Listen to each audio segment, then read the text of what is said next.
chapter 17.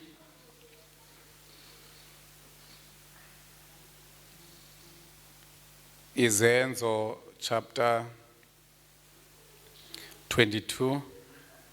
Bonke ke aba display nasazi uba mna njengomfundisi walapha ecaweni ndilindele uba iza kuba yi-identity yabazalwana balapha ecaweni, yindlela abazokwaziwa ngayo.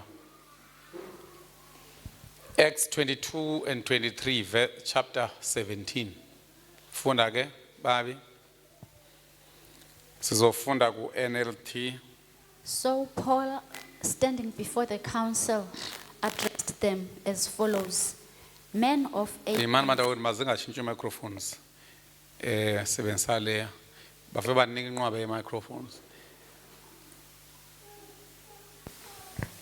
So Paul, standing before the council, addressed them as follows: Men of Athens, I notice that you are very religious in every way. For as I was walking along, I saw your many shrines, and one of your altars had this inscription on it: To an unknown God. This God whom you worship without knowing is the one I'm telling you about. Masithandaze Heavenly Father, siyathandaza Nkosi ngezwi lakho namhlanje. Ukuba lityhileke ezingqondweni zethu and bear the fruit that is necessary for our growth. In Jesus' name, amen.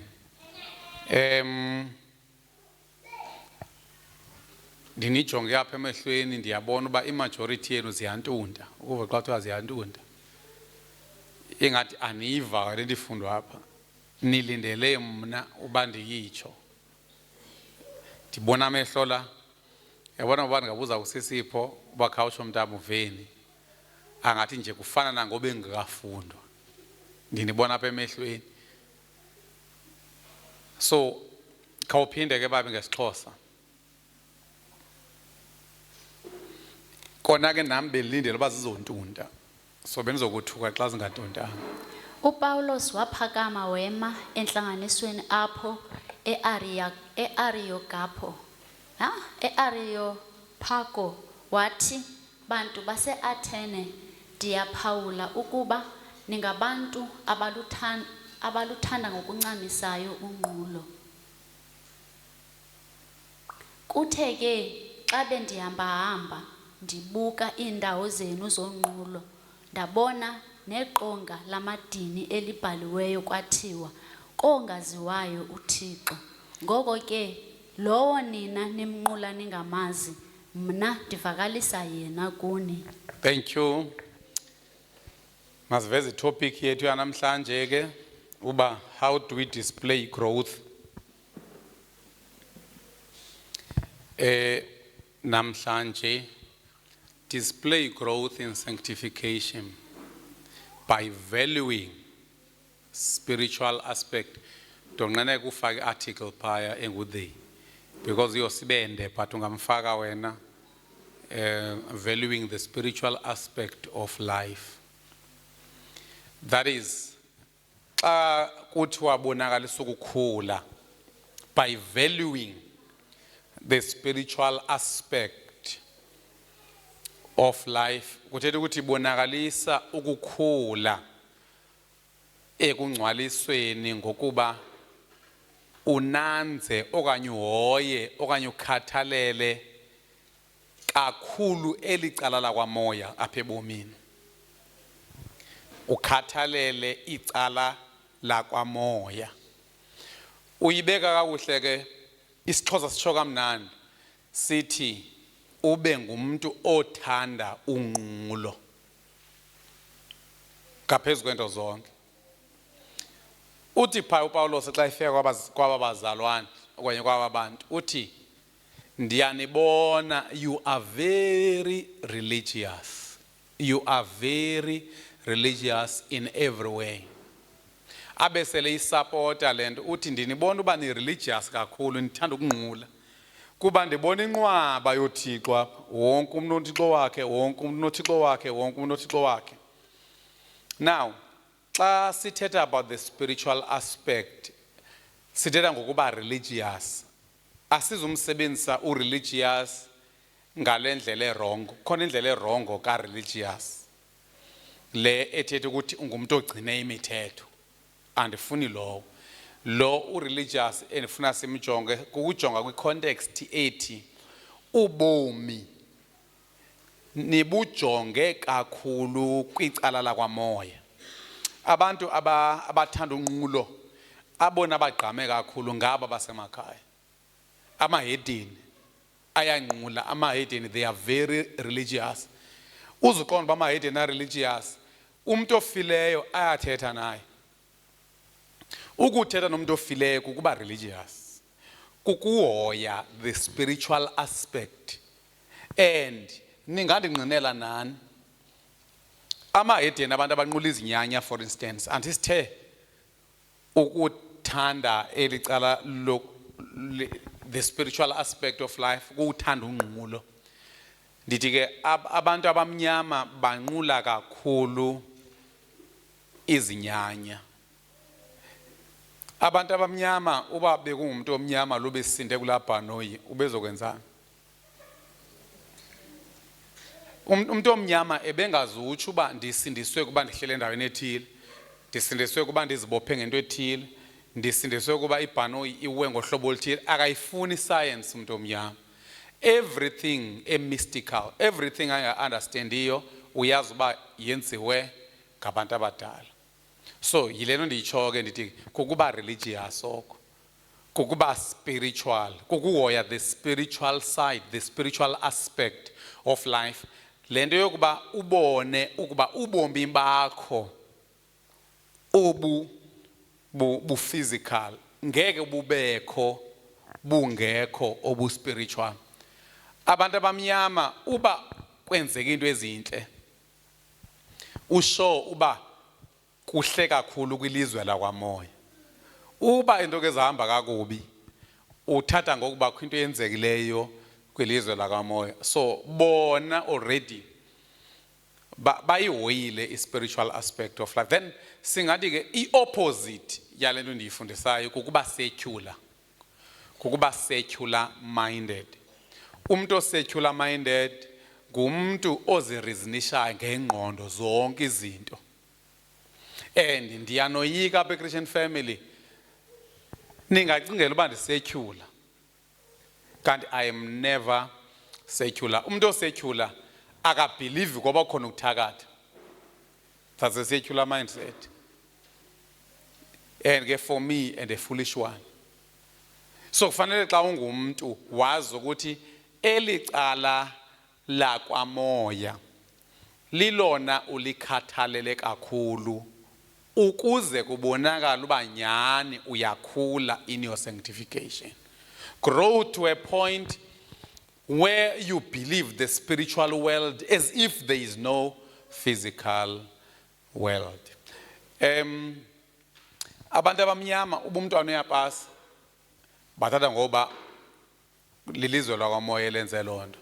So uba ke wangena kwingozi zemoto zanhlanu ufuna ukuyolungisa kwilizwe lemimoya ujonga that is ebantwini abamnyama abathanda ukunqula icala lakwamoya dominates elicala eli physical. And thina ke ngoxa singabazalwane xa kuthiwa sivaluisha the spiritual aspect ithetha ukuthi singaba ngabantu ababelieve kakhulu kwintsikelelo uba njengoba kunjenje kusho ndisikelele. We trace our successes, we trace our well-being from what is done in the spiritual world. So if ungumzalwane oti andikholelwa kwamna ekuthakatheni, then it means you are secular. It means you are not growing in sanctification. Ngicela ke niveze ke bendizame i-definitions phazi ka-Google ezika-secular no-religious. Siqale ngo-religious. U-religious kuthiwa someone who is religious has a strong belief in a God or gods. Uba niyakhumbula iSouth Africa ibikhe ya religious kangangoba most yedolophi zino Church Street. Majority nje, especially the cities, kukhona abaqhamza nje istrato esibizwa ngoba ngubani nguChurch Street. Why? Because bekuthatha ngokuba at the center of the town or city makube khona icawe, and iSouth Africa ibibizwa ngoba ngoko is a Christian state. Cala nijikise speaker makwethini andazi ba nenzeni ngondafika seyungasefani ngosendibuya le nibe creative ngonengekho. Sithi ke iSouth Africa ibibizwa ngoba iChristian state, ibeliever kwiChristianity. iSouth Africa ngibizwa ngoba yintoni? Hayibo. Yebantu abakwethu. Kanti ninjalo? It's a secular state. iSouth Africa is a secular state. That's why naxa kuyiwa kwicala lezinto zokuthandaza ekseni ezikolweni yonke lonto bathatha ngoba into engena value. And zikhona izikolo akusathandazwa kwakona ekseni. Nenzani eziklasini, thandazela eziklasini babi noma nenzani? Thandazela eziklasini ayonto ihoyiweyo. Ne-SCOs akuyonto isahoyo kangako because iSouth Africa has become secular. iSouth Africa ifike yakhuphela ecaleni ibelief in a God. Kuthiwa they are both very religious and felt it was a gift from God. Kuthiwa ke synonyms, good, devote, believing, or godly, committed, then again more synonyms. So xa kuthiwa xa ndisithi bonakalisa ukuba ukhulile ekungcwalisweni kukuba uthanda icala la kwamoya okwangathi azikho ezinye aspects. Nendivile kwanto oyifumeneyo enhle uyiascribe kuThixo. Then xa unjalo ke u-religious, and abantu aba-religious banikela kakhulu nokunikela because baye bathemba le mali ndiyinikelayo iya to the iyo yosebenza kwa-spiritual. So ifuna nani ningaxa ninikela apha ecaweni nivele nijongane nee-buildings uba hayi ndakha i-building, hayi ndixhasa ispeaker, hayi nditheni. No, you are contributing to the spiritual atmosphere, spiritual environment. So uba a Christian family nike namamela imfundiso zam nangafuni ukwazi ukuba yonke into yethu ilawulwa nguThixo, ilawulwa kwamoya. Kangaba uzuqonda iSouth Africa iya iba secular ngo abanye basabelieve kwakuThixo basebenzisa iuniverse. Uthi uncedwa iuniverse. Anika ivalo language. Yebo nto niphila phi? Kuthiwe uba wenza le nale iuniverse izokwenza le kwathi iuniverse kwathi iuniverse. So fanele wazi uba ke ngwena xa ungumzalwane but ndisawunicacisela further kufanele sibone ukuba uyakhula ngokwakamoya ngokuba icaleli lakwamoya libe phezulu. Kweminye imizi icala elithandayo lelemfundo, kwenye imizi bathanda icala lemali, ikhona imizi nje baspecialize ngemali nje. Uba bafumene imali bafumene yonke into, badepende kwimali as the source of livelihood. Kangangoba uba ungaphela imali angavele umuntu wakhona azibulala because bathembele emalini. Then abanye bathembele kwimfundo uba imfundo sisikhiya kwathini. Kangangoba abantu bakhona that's why uYesu masiqala kwabe imali. Uthi uYesu ungangenkankulu bisityebi singathini singangena ebukumkanini bukaThixo. Akathethi ukuthi umuntu onemali, uthetha ukuthi umuntu who values the financial or economical aspect of life more than other aspects. Kangangoba nalapha ekutshateni abafana badla uyika amantombazana afundileyo bagijima kwawuphi enze bafika athi so itsho ithi intombazana you akafundanga kuleqwa ababa noso xa ungumfana osindisiweyo kodwa ongahoyanga icala lakwamoya ube intombazana ke yafunda uyayoyika ube ke yasebenza umsebenzi ophezulu uyayoyika ube ekhayeni layo kuke kwakho imali uyayoyika ngenxa ayakothusa lamacala because wabeke phezulu kaba kwezinye icawe abantu abanemali babekwa phezulu nangoku abantu abafundileyo babekwa phezulu ngenxa aba bantu balibeli bandla abakhulanga spiritually ukuze eyona cala eliphezulu ibelela kwamoya ibe ngumuntu alright with God esimbeka phezulu uthi ke uPaulos ndiyanibona niyihoyile into yonqulo othixo abangaka kaba kuthiwa kwakude kwakho lokuthi to the unknown God khona ishrine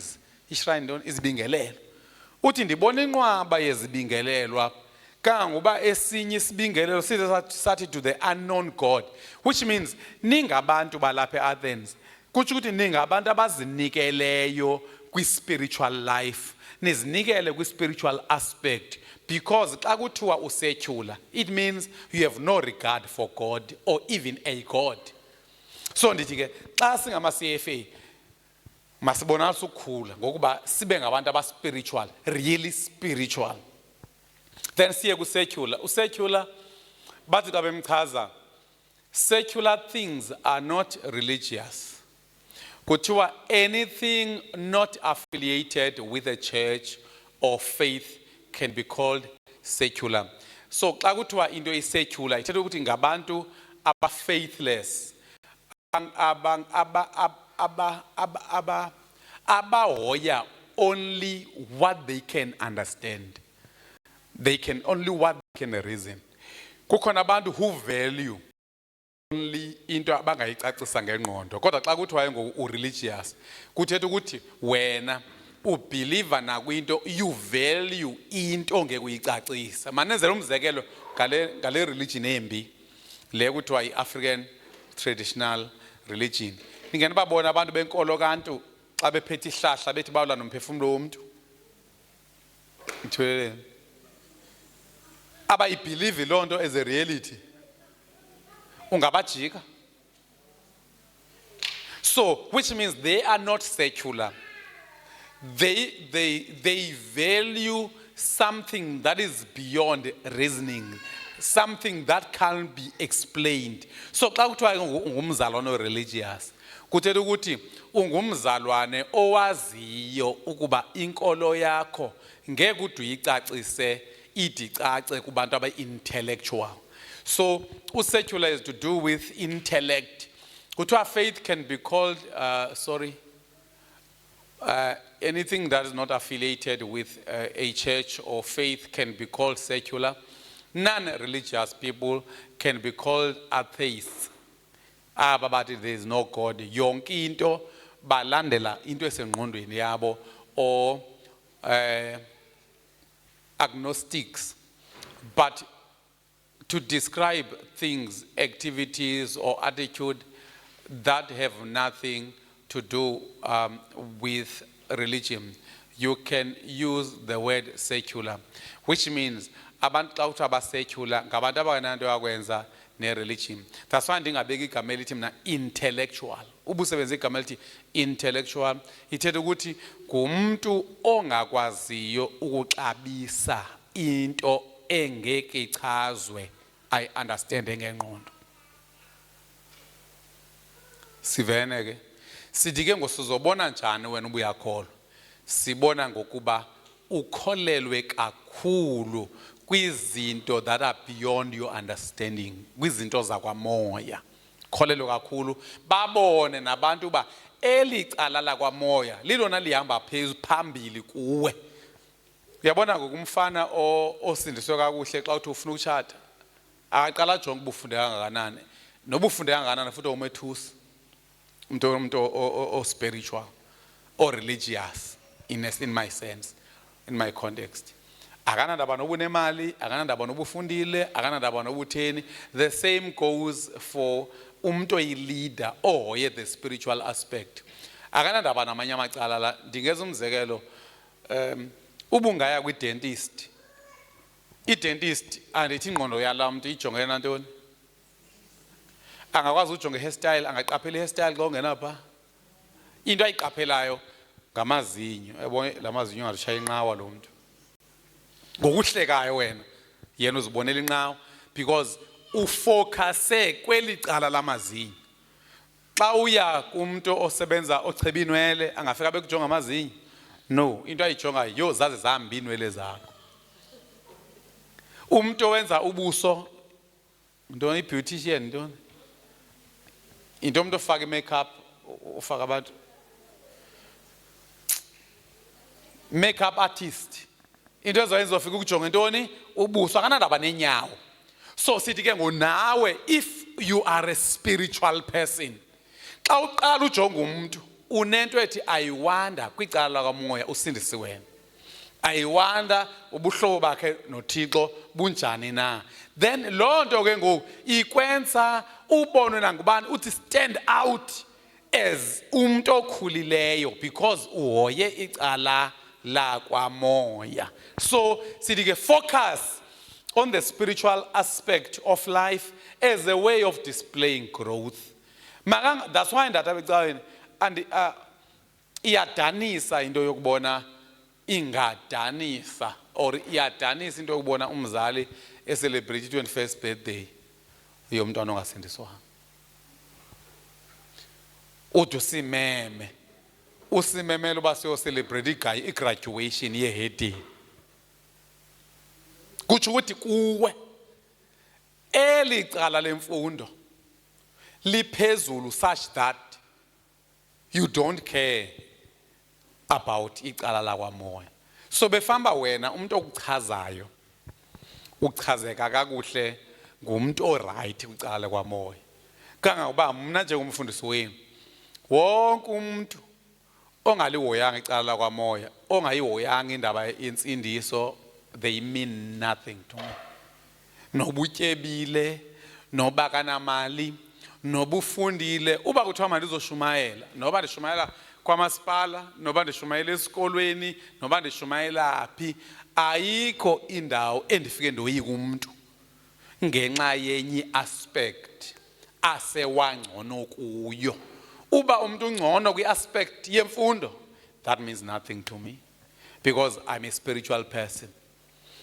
Kwicala lokuba healthy emzimbeni, kuba ndiyaphawula apha ecaweni, I don't preach much about healing because ndiyayazi uba loo nto yinto esezantsi gqithi. Into endiyihoyileyo unjani apha kumoya.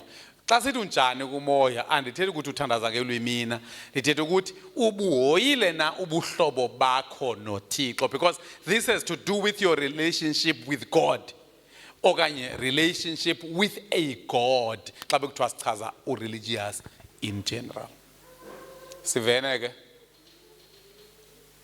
sithi bonakalisa ubukhulile. Makathi ngwafikayo umuntu athi yu ndipase nge-cum laude, uzithulele nje xa ngasindiswanga. Uyosindiswa nini ke ngumntana esangena pha?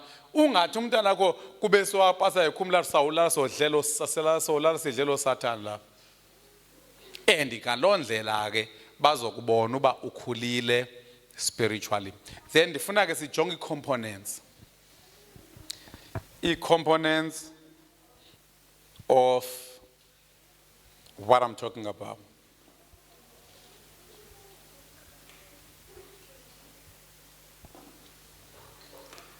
I-components of spirituality. I-components of spirituality. Ukuze sikubone uba uyakhula asizugeneralize. I-component yokuqala is a component of a spiritual person. A spiritual person. As a spiritual person, we mean you. Wena kunguwe ohoye ezi zinto. Ube spiritual as a person. So ijonga ke lonto kwincwadi kaJoshua. Incwadi kaJoshua chapter 24 Verse 15. Lo muntu uyathakatha besilele thina phezulu. Manje wena uyalala ngosicawileyo thina. Manje benifly na yaphi? Ungathi kanti ubuya le eBloemfontein. Mfana sive ngayo iweather binjani pha.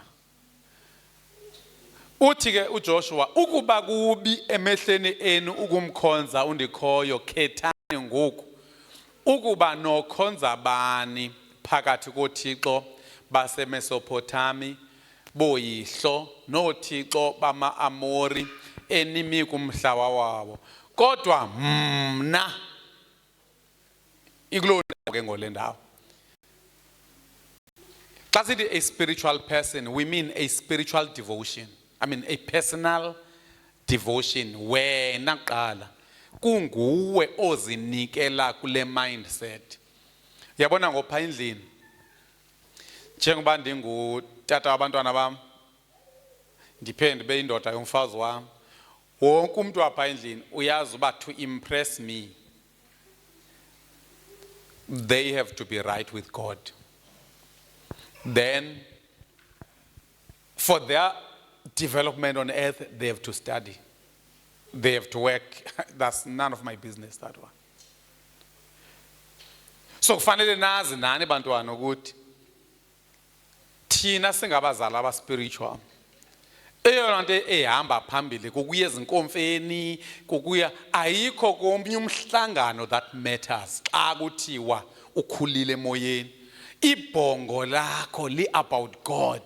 Awunabhongo ngemali, awunabhongo ngemfundo, awunabhongo ngobuhle, awunabhongo. Linye ibhongo is your relationship with God and other people's relationship with God. And xa unjalo awunamsebenzi noba ushiywe ngubani, ujoyinwe ngubani.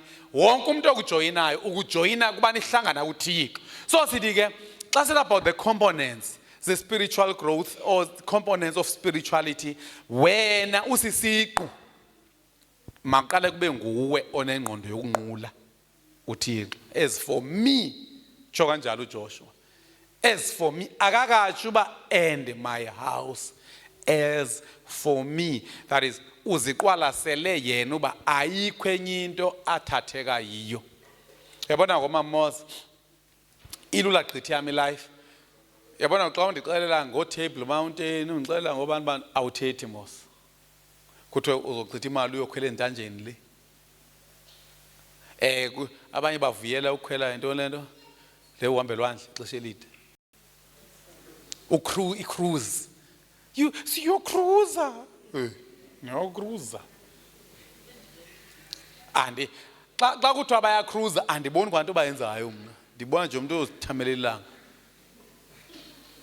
So xa kuthiwa uhoye the spiritual aspect, all other aspects should mean nothing. All other aspects should lose value. Mabathi ngoba namabhongo. Kaba lo unkosi uyandazi busandukhumbula ngenza waselibele. Yazi mina kwale nto twa decoration anamsebenzi nayo. Ndike ndiva bathi uyideco, intoni ideco?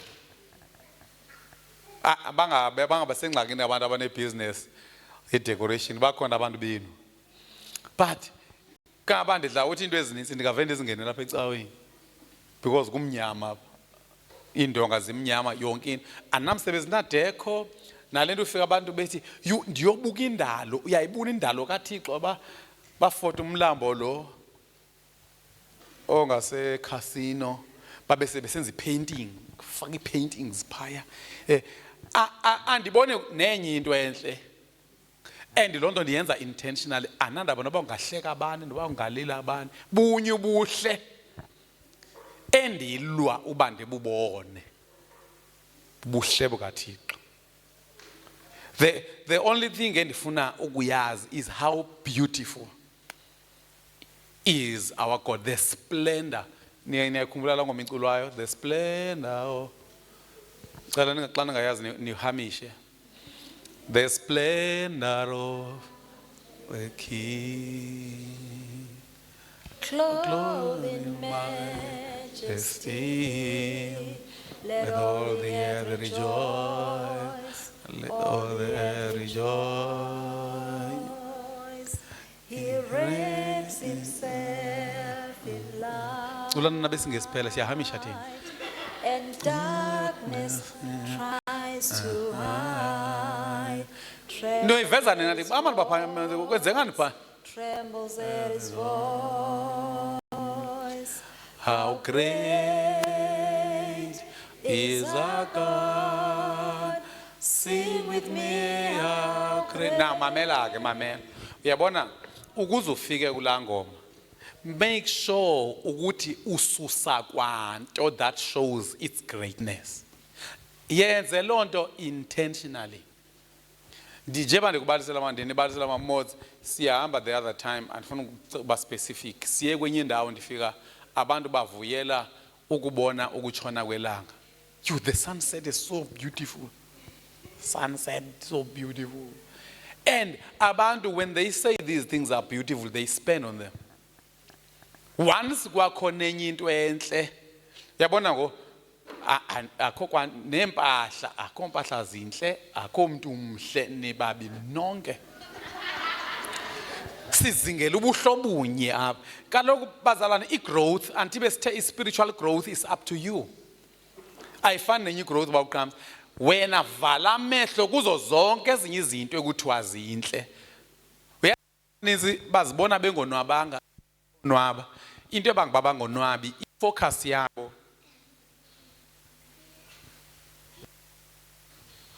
ifocus yabo is all over enye into enhle and ingathi uliqaba xa ungazenza izibenhle izinto bazibona zinhle abantu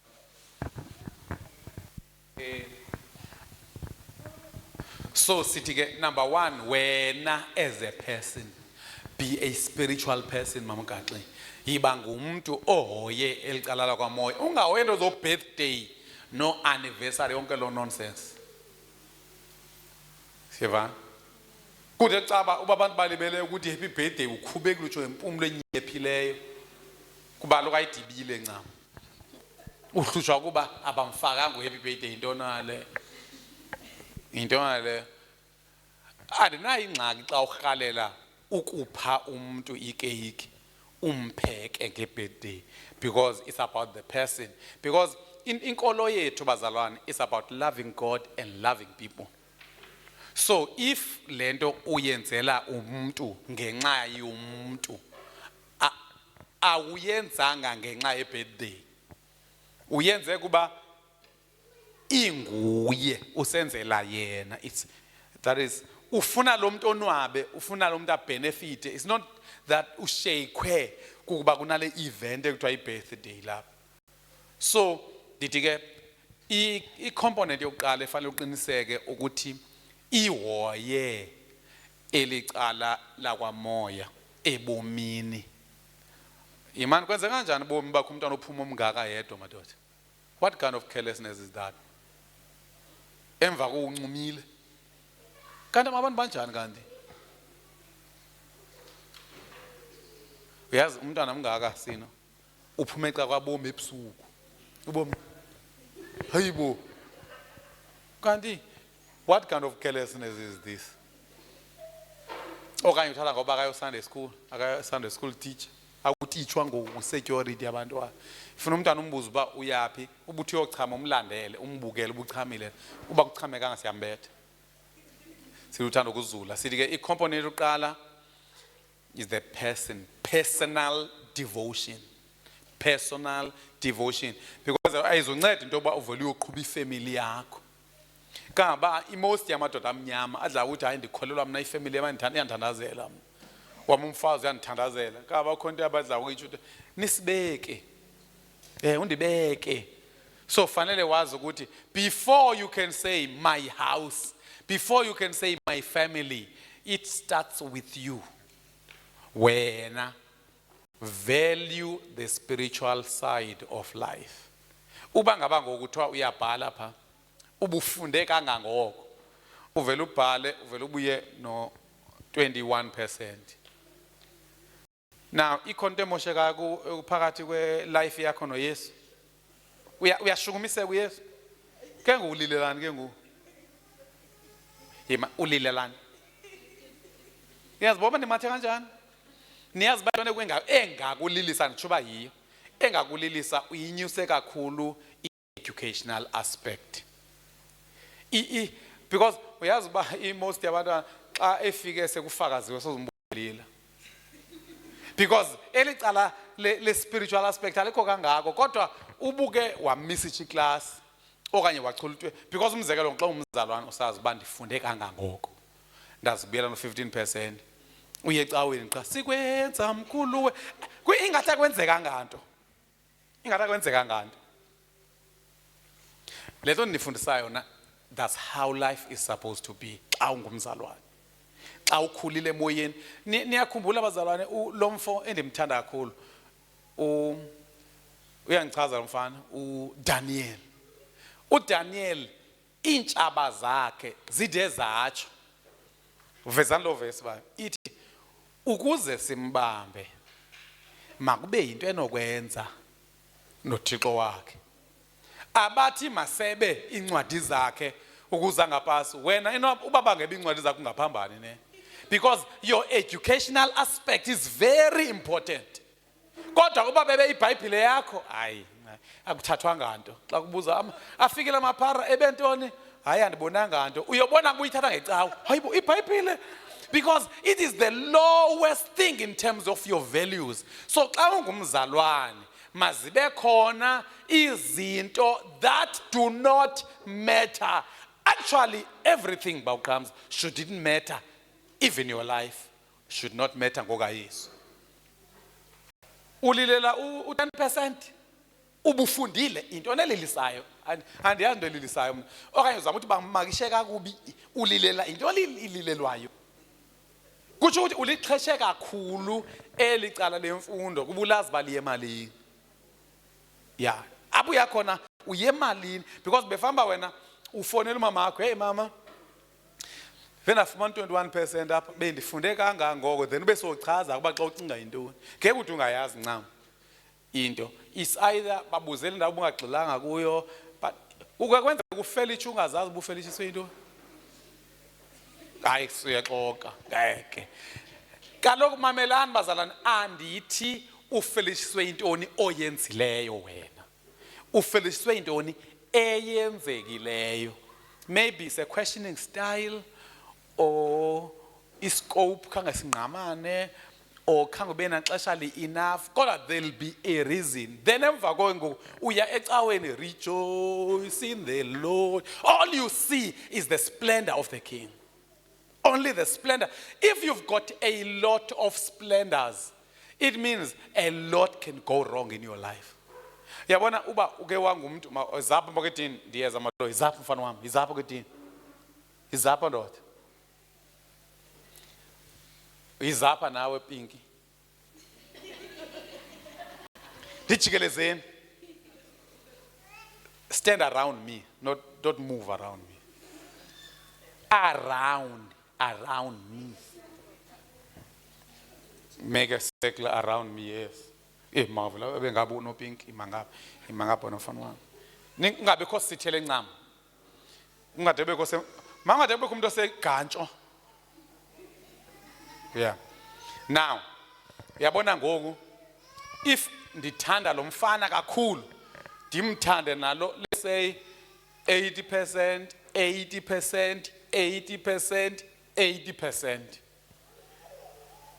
umuntu ofuna undihlupha niyabona bangandihlupha lula because ububethele enkwenkwe ndiyahlupheka abethele umntwana ndiyahlupheka abethe kushuthi kulula mina ukundibetha amina ukundihlupha biza nawe kuphinde uzongena wesihlanu ke ngoku hayi ungeze egantsho wena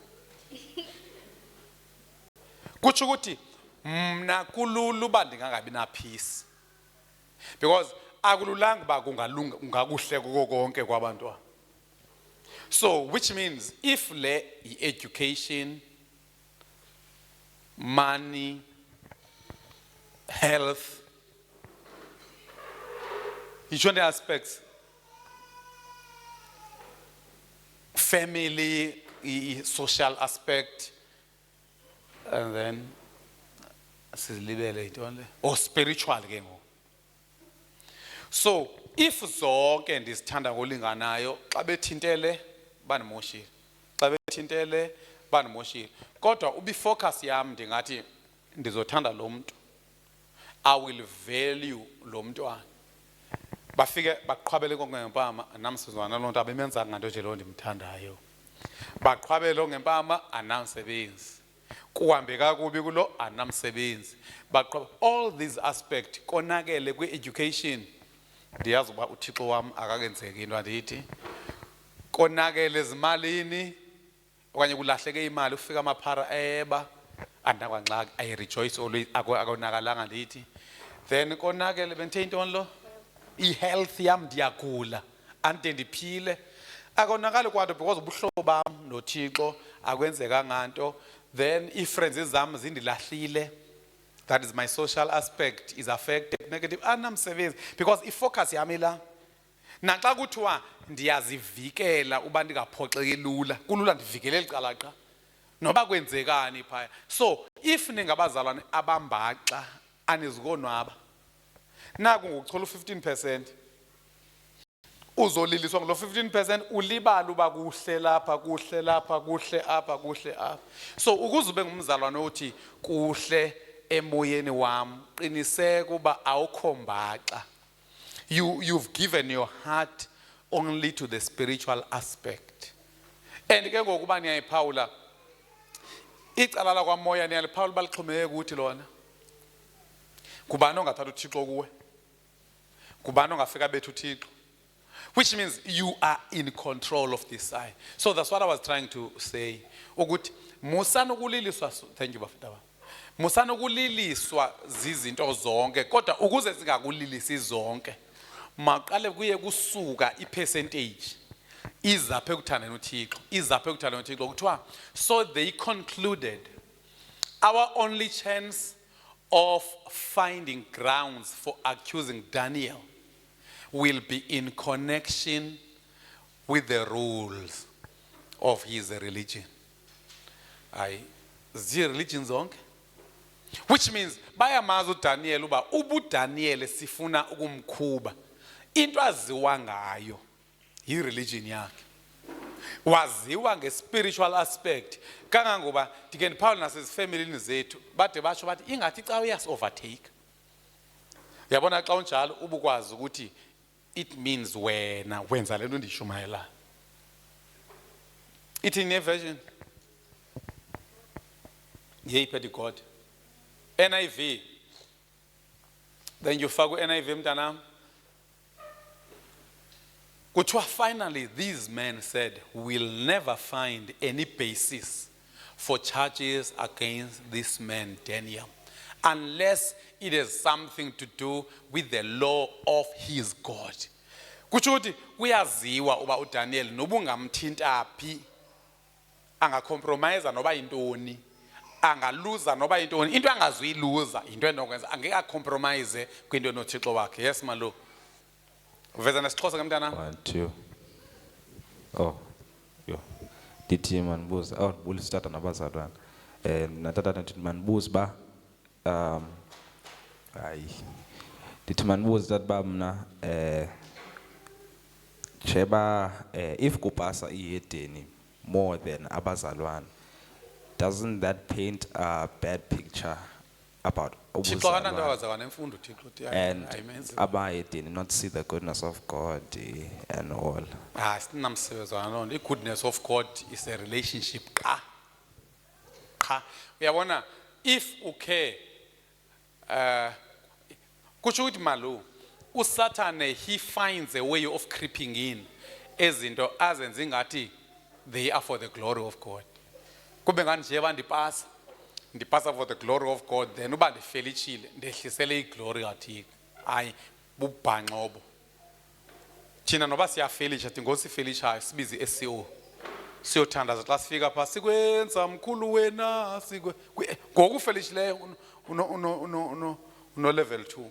Sithelo level 2 ukuze wonwabe ngu level 2 obufunde enough.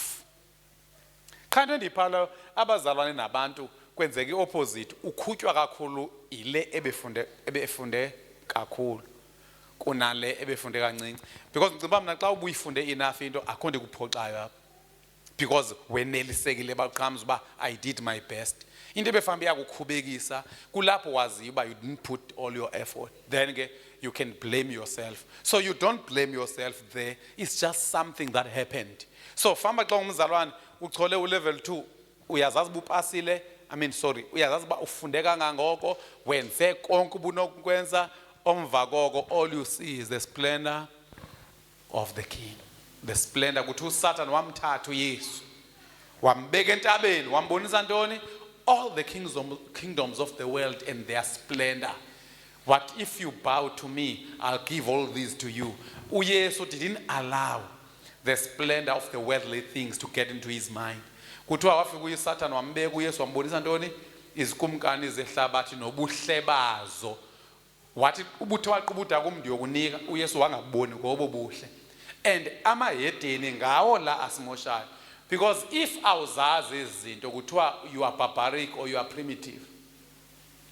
Uthi ngoku uyazi ibhlukwe uba ibhlukwe into engena amanqino amabini iboshwe esinqeni bafune ibhlukwe negama elithile. Kuya kusanda amagama, then they are really corrupting your mind uba ugcwaliswe zezinye izinto ezine value zalapha emhlabeni. And if ungumuntu onjalo uzothinteka lula, uzokhubeka lula. Uba ngokumntwana ukwafika wabhala imoto yakho wathi I love you daddy, ibhala ngelitye mqhaba ngempama kuvaleka indlebe, because so ulibele kuba ngumntwana, so libele nobubhaleni imoto is so valuable to you. Uba zonke izinto zingehla kungabikho umuntu ibizwa ngoba yimakwabo lapho. Kungabikho umuntu kuthiwa yimakwabo, bona imakwabo uhamba uyikhaba amavili engathi awunangqondo lapho. Umuntu esimkhaba amavili nguThixo qha. Then uyabona njengoba ndinifundisa kangaka ndenzela ukunibukela nisitsha, nichiswa zinhlupheko enizifake kuzo. Uyabona uMartha khona amazwi asho nguYesu kuMartha uthi Martha, you are worried about many things, and yet lo sisi lo funda Luke sinikeze wena mntanami. Is it Luke 10:42? Funda nda. I-comment ka Nompiliso Mpili, if umuntu omdala sorry. Uthi mina ndicela ukubuza ba kuthetha ukuthini ukubambaxa? Ukubambaxa kuba double minded kubanjani?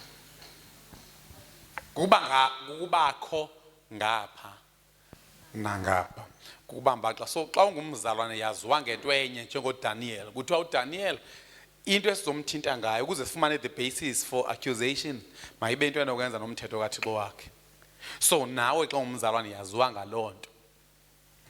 Ingxaki bazalwane bangiba nifundise lento. You will never rejoice always uba mehlo akho ajonge kwinto ezininzi. Uba zininzi into ezibalulekileyo kuwe sozo rejoice always. Umuntu orejoice always ngumuntu onamehlo akuThixo qha. Noba kungebiwa ntoni, no mayingabikho into oThixo iluza kube ngathi ilahleko, but ndithi namhlanje wena yehlisa i-values zezinto zonke intentionally. Verse 41. But the Lord said to her, my dear Martha, you are worried and upset over all these details. What's NIV? See about him.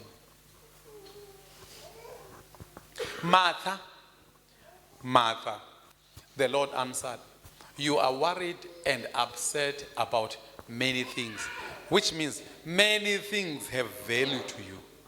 Next. But few things. Okay, but few things are needed, or indeed only one. Mary has chosen what is better. It will not be taken away from her. Does it ubuhlobo bakho noThixo soze bathathwa. Next. Uyaconnecta? Verse isiXhosa ma. Verse 41 and 42 mama uGaxini. Amen tata. Yes. Kulento yoba ndike ndadibana nento ba apha ekuphangeleni ndike ndaphangela kwisibhedlela saMageza phaa eMzimkhulu. Into ibisithi xa umuntu efika kucaca uba ucrazy ngoYesu, crazy ngokholo, uvele imataniswa nempambano kuthiwa une-religious delusions lo mntu. Nokuthi nalento uba uzothi ufailile uthathe lula njengoba usitsho uthi ifocus yakho mayibe kuThixo. Ngoku naxa bekunale focus ke bona xa ndicinga umuntu engakhathali noba ufeyilile kuthiwa hayi ke zii-delusions anazo phambene. Yeah, hayi uphambene nyani. Uphambene nyani mna andithi vele ungayinaki. Ndithi mna yinaki qha ingakuhluphi. Okokuqala mna ndithi usho sincedile mama uGaxi. Banganditoliki wrong abantu. Mna lo ndim-addressayo okokuqala sithi ufunde enough. Andithi sithi ufunde enough. Ibe lapha ibasis. Ufunde enough and wafaka onke amandla akhe kwazobuya u10%. Especially kwento zidiscusswayo. Zilula njenge-maths because now uyazibona xa ufilisha uba andiyazi ndiyibhala. But into ediscussayo ushaya nje i-paragraphs uqonda uyayibetha kanti ayiyo le bebeyibuza. Bayoze bayibuze ngenye imini nayo kodwa akuyiyo namhlanje. So awusosidenge. So lo ndimtshoyo mna udelusional nyani ovele waziyeka zonke izinto engathi ngabantu kwakuthiwa balinda uYesu le bayeka imisebenzi ba-resign.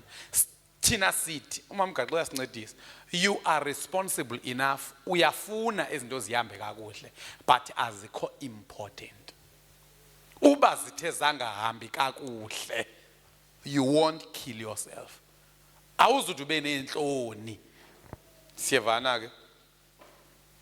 So waphendula ke uYesu wathi kuye wena Martha uzikhathaza ngezinto ezininzi. So ndithi ke kwangumzalwane zenze zonke izinto zenziwayo because they are for your survival but zikhathaze ngento enye.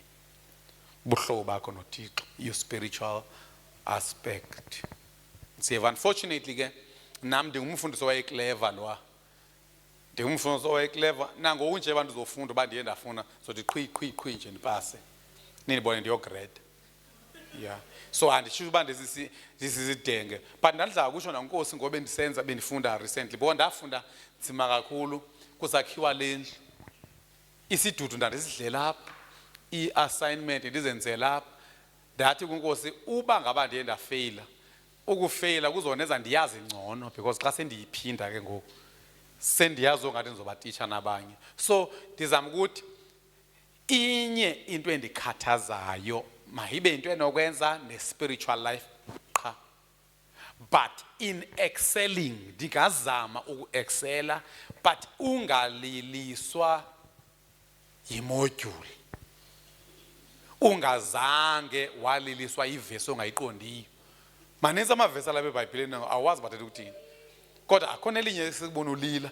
Ukhona ivesi ebendiyifunda mama ndiyiva noba ithini. Awuyilileli nje tu amavesi. Into oyililelayo ngoPluto nobani zonke into zasesikolweni. Sithi namhlanje sizoshenxisa zonke ezinye aspects. Inye into esihluphayo spiritual aspect. Sithi ke phaya waphendula uYesu kaloku gqitha mntanam musuzihlupha ngikhathaza ngento ezininzi. Kuthiwa kanti inye kuphela eyimfuneko. uMaria unyule lonto ilungileyo kwaye ayiyi kuhluthwa kuye. uMaria wayenzeni? Yangasentla masiyojonga uMaria wetheni verse 40 mhlawumbe verse bangosi. Ke yena uMartha wayexakeke kakhulu ngamalungiselelo waya kuYesu wathi Nkosi hayi xa kuthiwa ke yena nosechazi komnye waye ku39 kuthiwa uMartha wayenodade wabo ogama linguMaria owathi yena wahlala ngasezinyaweni zeNkosi ephulaphula amazwi ayo. Uyabona uncokolela noYesu uMaria. Le ndithi ke wena value the spiritual aspect of life. Ubujonge umuntu xa nijonge ubala ngo ndibane wari bakazi baqhubekana kuye noYesu. Ndijonga umntana nami uqhubekana kuye noYesu. Shukuru noPinki uqhubekana kuye noYesu. Wonke umuntu iwari yami kuba uqhubekana noyisikaba ndiye ndixake noba ngathiwa mandiyoshumayela apho kupase khona umntwana oliyedini ngase fende imphoxe xa because of ndimxela deficiency anti xa kuthiwa yi-21st birthday ufuna kutshiwo izinto ezihle zodwa zenzileyo. Ngoku mna ndazi uba kukho into emba yenzileyo lethi ileyo ungasindiswa. Kufanele umntwana xa engasindiswanga kowenu kubonakala uba ivalue yakhe yehlile, azibone naye. Uyabona mna umama wami uMarhatebe ngumzekelo omhle. Umama zange wayonwabela yonke into endayipasayo. Kwa-7 ndapasa nge-first class, kwa-grade 12 ndapasa nge-exemption, college ndazipasela. Abazali bam zange baya nayo graduation, mzange ndanamzali mna graduation because it was not important. Ndikhumbula ubhuti wam wayeka ukufunda kwa standard 3. Kona nje beye ukufunda kwa standard 3 akakuyeka ngocawa. Umama wayengafuni ubhuti ayeke ukufunda, kodwa wayengafuni kakhulu ubayeka ucawa. So andithi mabayeke abantwana. So sakhula ngosisaze ekhaya how to impress our mother. Kangaba nango kwafayo esazi uba ndisindisiwe, that was the best thing more than ukubuya ne-certificate e-college. So xa sisithi value, you should value it more than anything, the spiritual aspect. Uba ningabona kule mizi kukhonzwa amagqirha, imizi enamagqirha abanamsebenzi nobufundeka kangakanani, xa ufuna ukufaka isiphandla bakufaka isiphandla noba ufuni ude uqhayise. Ningenobona amazulu indlela aqhayisa ngayo ngesiphandla, and umuntu xa efaka isiphandla unxiba isikipha. Nje noba ungumsasazi sebengathi bayiveza ngoku noba uyasakaza eredweni ufika isiphandla singaphandle kuba unqulo ulubeke phezulu kunemfundo, ulubeke phezulu kunemali, ulubeke phezulu kune. That's what I'm saying to you. Ukuthi the spiritual aspect of life should take precedence. Please man. Nomntwana azuba xa eza kuma efelishile ndomphoxa serious. Kodwa ndizumphoxa njengaxa ephoxe uThixo. Niyamkhumbula? Okay. Masigqitheke. Siye kwi-component yesibini efanele kuqiniseke kuba i-spiritual. Singabiza ngokuthi ke is the spiritual biological family. Nami ndizama ukwenza inotes zami zivakale. Ningabe ngixela English laba ndihlaba impama. Spiritual biological family. Qiniseka uba not only you are spiritual. Qiniseka uba nabantu abakho bahoye the spiritual side of life more than anything. So your biological family should be spiritual. Masiphinde kuJoshua 24:15 uthi Joshua, as for me and my family, which means akuzuba ndim ndodwa ke ngoku.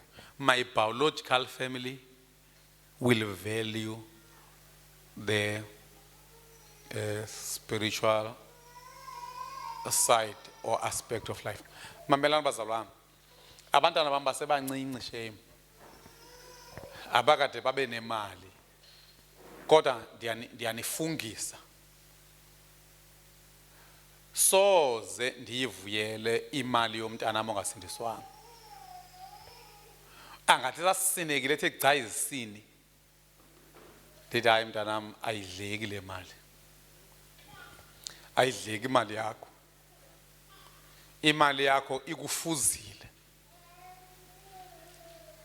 Which means xa kuthiwa ungumntu ohoye the spiritual aspect of life, ayikho into entle angayenza umuntu to impress you other than to impress your God. Ingabikho nohlehle bayazi phakwami, ayikho nje into enhle ngaphezu kokukhonza uThixo. Kangaba mamozi abantwana muhoye uThixo bade bakupretendele. yabo xa kupretend lo mntwana ecula ikhwayeni phambi kwaThixo ukuchola ipoints because uyazi ude wayibona nomntana kuba yeyiphi ebalulekileyo into apha kuwo. So xa abantwana bakho bepretenda suziva kakubi, and sometimes abantwana xa bepretenda ndithi bamane bebhaqwa. Suthi ke ngabantu abakho xa bepretende babhaqwa ucingela uba yingxaki yakho leyo. Ayongxaki yakho leyo, kuyacaca uba wena uyiveze yacaca ukuba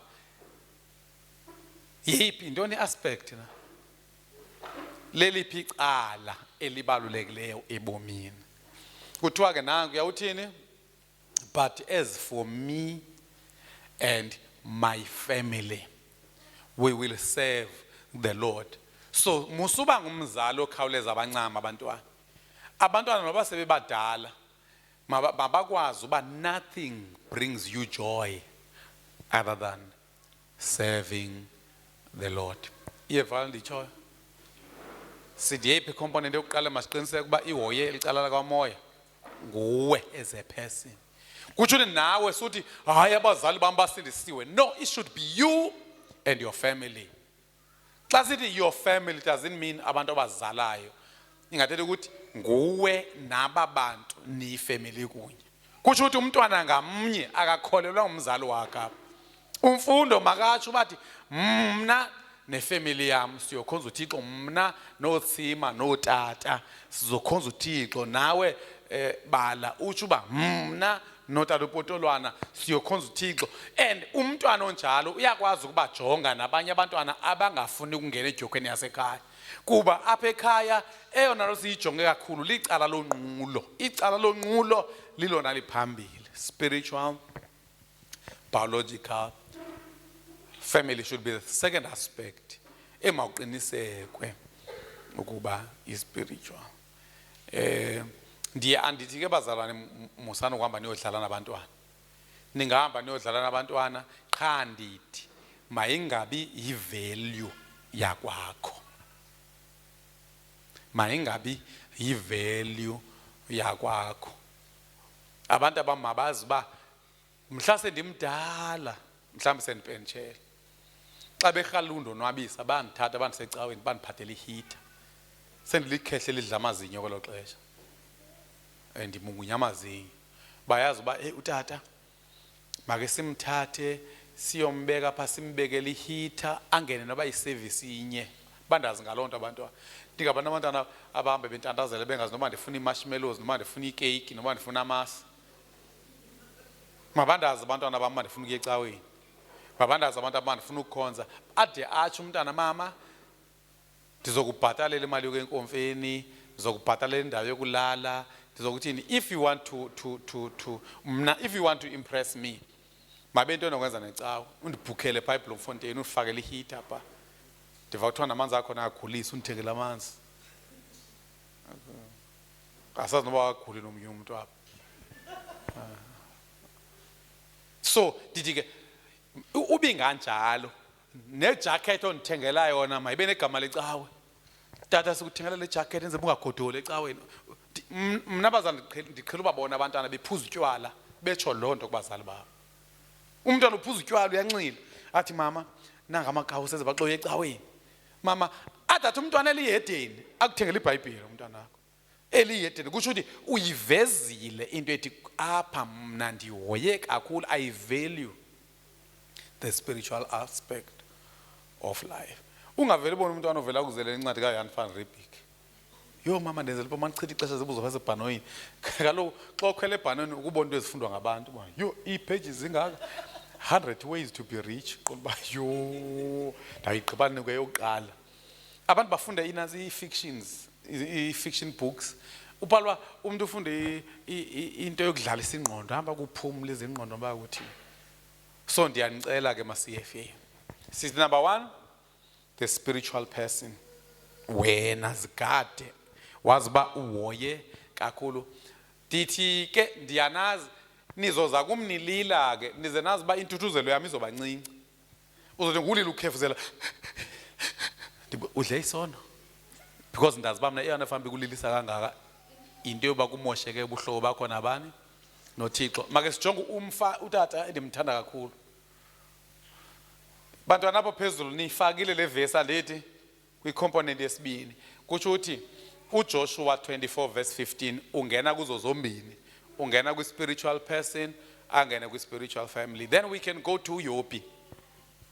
uYobi kuthiwa wethi abantwana bakhe xa bebeye epatini abenzele enze something abapurify. Kuthiwa uthini uYobi? Kuthiwa wena into ethi kungenzeka kuba abantwana bam bamphoxile uThixo kulaa pati. Kusho ukuthi uYobi akanamsebenzi neepati zabo. Into uthi ngokwenza ipati athi kaziba uThixo wam bamphethe kanjani abantwana kulaa pati. Yabo? And uThixo ke unamabhongo ngale ndoda. Job 1:5. Funa amadoda anjalo, ama-CFA anjalo. Babe ngasofika yabona kuthiwa when these celebrations ended, sometimes after several days, Job would purify his children. He would get up early in the morning and offer a burnt offering for each of them. Ubabiza ngamagama, akavele athi abantwana bam. Umntwana ngamnye une burnt offering yakhe. Umntwana ngamnye because uYobi unexhala lomntwana ngamnye, not ubaba pasilena. Unexhala bakazi uThixo bamphethe kanjani. Kuthiwa for Job said to himself, perhaps my children have sinned and have cursed God in their hearts. This was Job's regular practice. Xhala lakhe kuba abantwana bam ngenzeka bakucalala kwamoya bonakele. Ngenzeka abantwana bakaYobi babe xa nijongile xa nicinga ngokala vesi babe ubonakala bengathi bamoshile uThixo apha ngaphandle. Naku esisho uba in their hearts ndiyayibona le bayi reflectayo. Bafika kumse bebonakala kade bengathi uThixo basamkhonza kodwa ngenzeka uThixo uphoxekile yena apha khona.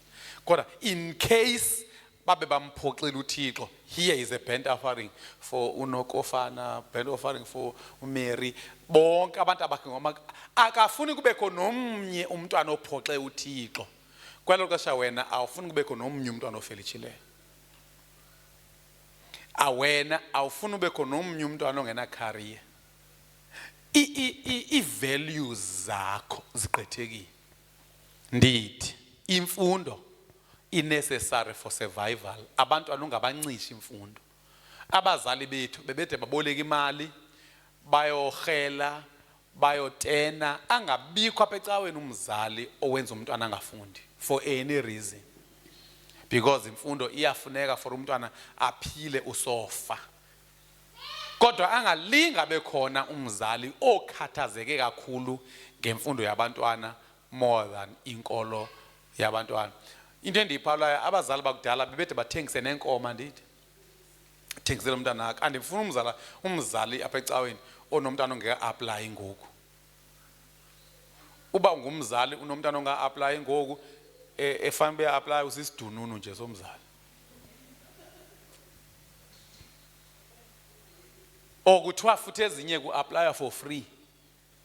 Uba umntwana wakhe aka-apply ngoku uyintoni? Usisidununu nje somzali. Uyatsho kumama uGaxa uthi senkuku. Usisidununu somzali. Ndithi kuthiwa kwezinye ku-applywa mahala and ezinye ku-cheap ko-200 ento 300 ento. Uthethi bi-CFA inkulu kangaka singehlulwa kubethela umntwana i-300 ento okanye impakamo. So into efunekayo masiqhubeni mabutho. Imfundo masibanike abantwana kuba kuthiwa sisonka, it's a necessity. Then inkolo masibanike because it is important. Asikunceda ubona abantwana abangamaqaba abakholwayo lapha. Asifuni maqaba akholwayo. Thina nami ndiyabona ndethi singesi apha. Did it is. So but mara. Hey Afrikaans. Thetha nesika-Afrikaans. Mara of. Why? uthini uYobhi pha funda isifasi isixhosa mntana ndini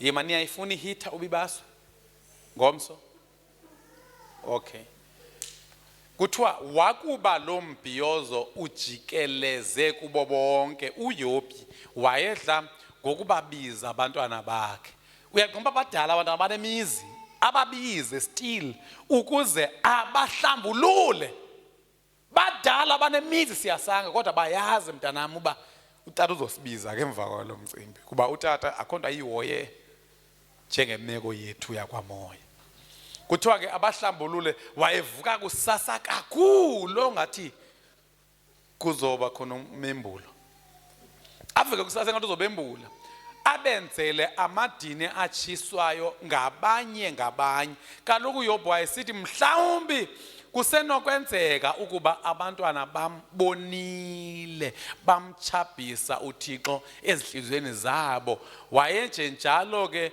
uYobhi ngayo yonke imihla yakhe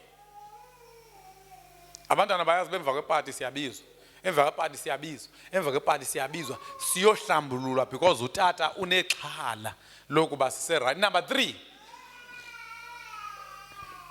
sithe number 1 spiritual person wena as a person qiniseka ukuba uhoye into zakwamoya okwesibini then okwesithathu spiritual home or family spiritual home or family soya kula mazwi asho nguYesu babi athi abafowethu nodade wethu ngaba bakwenzayo ukuthanda kukabawo kuthi xa ungumzalwane yiba ne-spiritual home icawe yakho mayibe likhaya nabantwana bakho mabazi uba ecaweni yakho kusekhaya but xa uzokhetha icawe kufanele ukhethe very carefully because afanelanga ucawe ecaweni ozomana abantu abakho banqanda ngayo akufanelanga ucawe ecaweni abantwana bakho ozomane unezinto othi hayi le andiva kakuhle anti nefamily xa ikhetha igqirha engazuligxeka xa ukhetha ugqirha andikhona i-family doctors khona i-family lawyers kukhona i-family everything then fanele ke wona lapha kube khona your spiritual home abantwana bakho abaziyo ukuba la mfundisi umthembile then kodwa sithi icawe sucawe ecaweni ekufutshane sucawe ecaweni kuba iye yako wenu cawa ecaweni kuba besenza intando kaThixo yonke that is yiba secaweni where only God's business matters icawe ezininzi ngozenzelwe abantu babegula senzelwe abantu babedinga imisebenzi senzelwe abantu babefuna imali senzelwe abantu babefuna inkxaso ngathi ngu-social development niyifumene ivesi kanti ningalo yintoni inoba nifumeneni because ndithe mna ivesi eziyifunayo yiphi yema mandibuza pha kula makholwa yamakholwa andiyitsho ngoba yiphi ivesi endiyifunayo anditsho ngoba ndifuna ivesi ethini ndithe yethini isathi omama nodade wethu nabafowethu ngaba bakwenzayo ukuthandwa kwaba uthini ke wena babi njeba kusathe igqunye baziqhunya ngoYobhi phala ezaziqhanyaza Luke 12:46 izigqanyaza Matthew 10:12-46 uyazi bazalwana bami into endiyiphawuleyo mna Mamoth ubuke wathanda uThixo kakhulu wahoya the spiritual aspect awuhoyi nesidima uyazi ke ndive kuthiwa kumuntu ebendithuka mna endihleba vethi we usathuka mna qha awenzanga kwanto niyakhumbula noYesu esithi unyana womuntu ningathetha kakubi ngaye kodwa othe wathuka umoya oyingcwele akayi kuxolelwa which means uYesu wayengenamsebenzi nomenzani kodwa wene concern yoba wenzani kumoya oyingcwele waphinde uyesu abe ne-concern uba wenzani kuthixo. Kuthiwa Jesus was speaking to the crowd. His mother and brothers stood outside asking to speak to him. Yes. Someone told Jesus, your mother and your brothers are outside and they want to speak to you. Yes. Jesus asked, who is my mother? Who is my brother? Who are my brothers? Siyaqhuba mntana, bimini usekhona Cofa. Then he pointed to his disciples and said, look, these are my mother and brothers. Then, anyone who does the will of my Father in heaven is my brother and sister and mother. Masiye esiXhoseni uveze verse 50.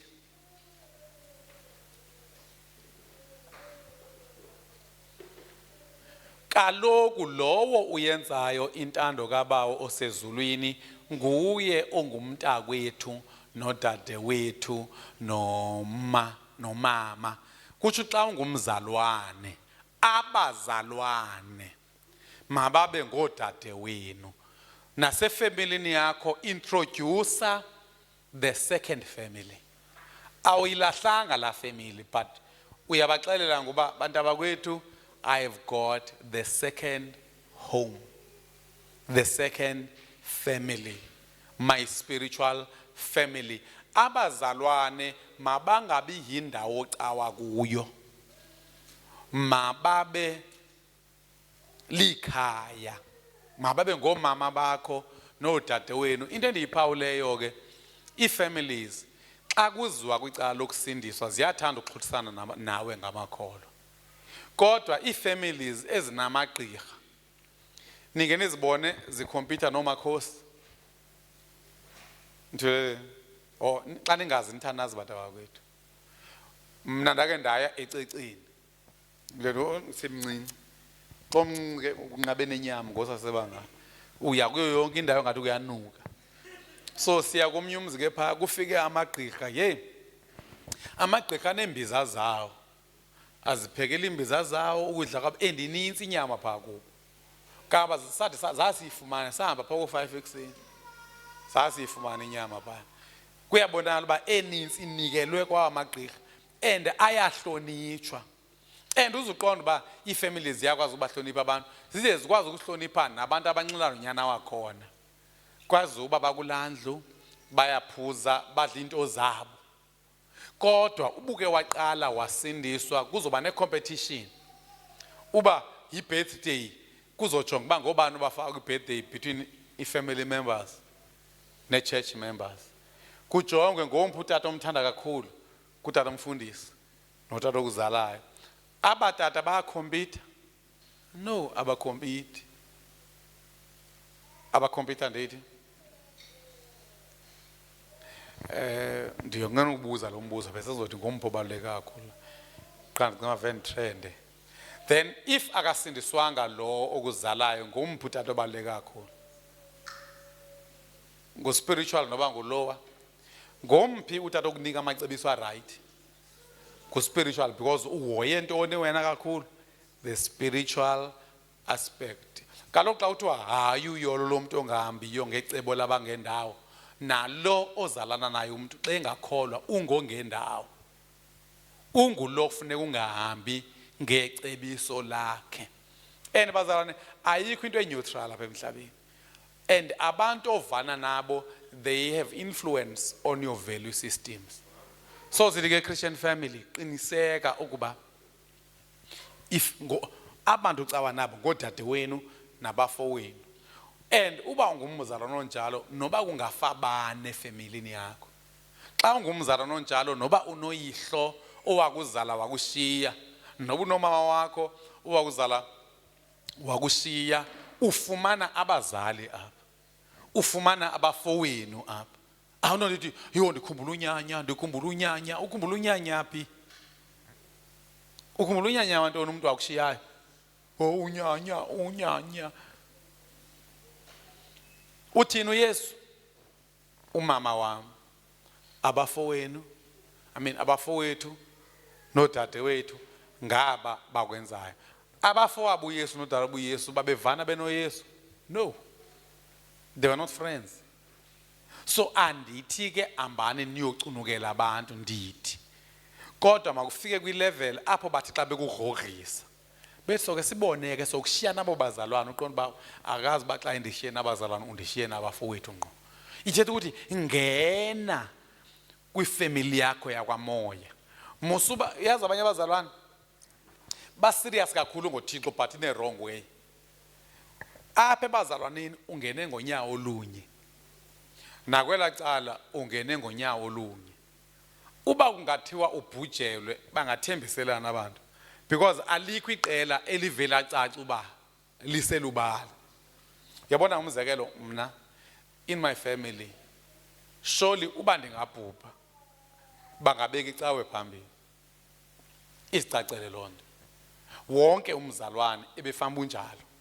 And into endiyibonile ngondiphawule into yoba uzuqonda uba abantu bangena kwezi family zabo ezingeyiyo i-biological family. Ndiphawula uba nabotywala ngoku ingathi baye banikwe ithuba labo phaa emangcwabeni. Ngubani ongabona umngcwabo noba kuFacebook banikele etywaleni? Hayibo, andikayiboni. Nabebhola banikwe ixesha labo phaa. Ndiphawula nabezibhamu, mna sendibone nezo. Abezibhamu fike bedubula phaa beshaya isitsotsi. Hayi, amapha nasi. Kudutyulwe. I-politicians anti nazo ziyanikwa. Urhulumente uyanikwa. Kaba ndikhumbula komnye umuntu kwakuthiwa ucawa Faith Mission.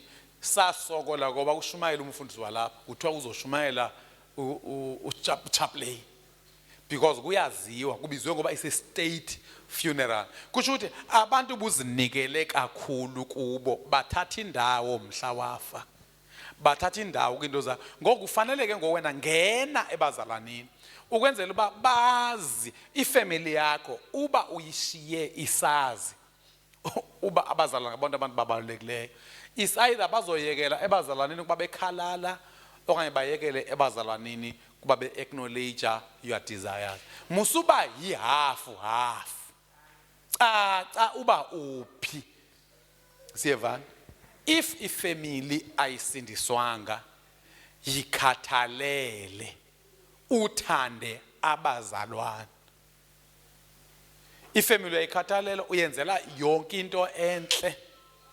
But ke ngoku abantu abangakwenziyo ukuthanda kwabawo sezulwini bekufanele ba wena iyakukhubekisa lifestyle yabo qho ubabona. So andazi ke ngoba ungamthanda kanjani umuntu ophoxa lo muntu umthandayo.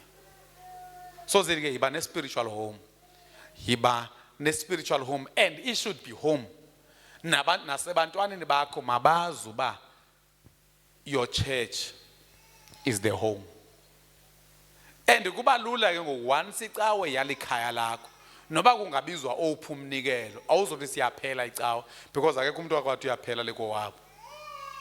So into embile kumecaleni umane ukuxhasa abefundisi nabazalwane entweni yabo, kanti ubuvele wangena wabelonga. So you should belong, njengoYesu wathi dadewethu bafowethu nomama ngaba bakwenzayo ukuthanda. That's a third component ekufanele uqiniseke kuba uyayihoya. Ungathathi icawe kube kufutshane.